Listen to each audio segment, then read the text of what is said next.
this is the Peter Pan story, roughly speaking. Peter Pan is this magical boy. Pan is the god of everything, roughly speaking, right? And so it's not an accident that he has the name Pan. And he's the boy that won't grow up. And he's magical. Well, that's because children are magical. They can be anything. They're nothing but potential.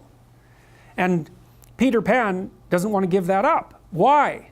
Well, he's got some adults around him, but the main adult is Captain Hook. Well, who the hell wants to grow up to be Captain Hook? First of all, you've got a hook. Second, you're a tyrant. And third, you're chased by the dragon of chaos with a clock in its stomach, right? The crocodile. It's already got a piece of you. Well, that's what happens when you get older. Time has already got a piece of you. And eventually, it's got a taste for you. And eventually, it's going to eat you.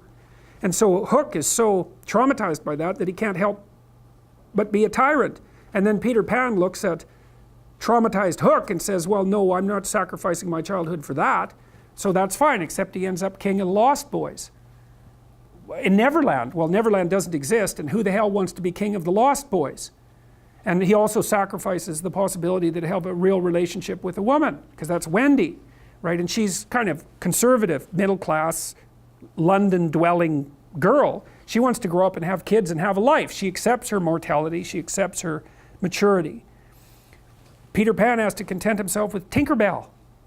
She doesn't even exist. She's like the fairy of porn. She doesn't exist. She's the substitute for the real thing.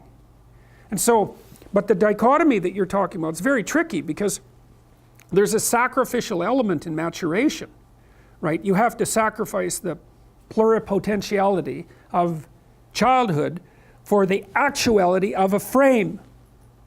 And the question is, well, why would you do that? Well, one reason is it happens to you whether you do it or not. You can either choose your damn limitation, or you can let it take you unaware when you're 30, or even worse when you're 40. And then that is not a happy day. And I see people like this, and I think it's more and more common in our culture, because people can put off maturity without suffering an immediate penalty. But all that happens is the penalty accrues, and then when it finally hits, it just wallops you. Because when you're 25, you can be an idiot. It's no problem. Even when you're out in a job search, it's like, well, you don't have any experience and you're kind of clueless. It's, yeah, you're young, it's no problem. That's what young people are like, but they're full of potential. Okay, well, now you're the same person at 30. It's like people aren't so thrilled about you at that point. It's like, what the hell have you been doing for the last 10 years? Well, I'm just as clueless as I was when I was 22. It's, yeah, but you're not 22. You're an old infant, right? And that's an ugly thing, an old infant.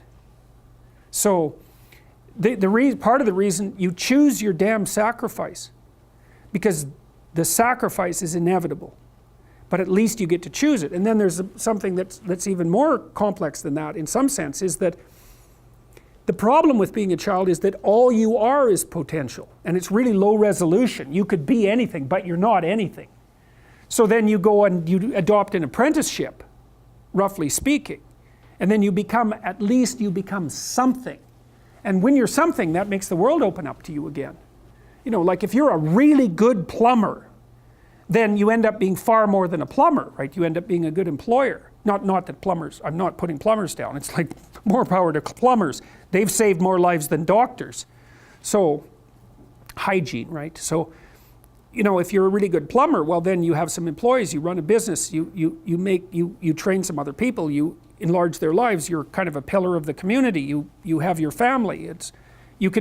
Once you pass through that narrow training period, which narrows you and constricts you and develops you at the same time, then you can come out the other end with a bunch of new possibility at hand. And Jung talked about that. He thought that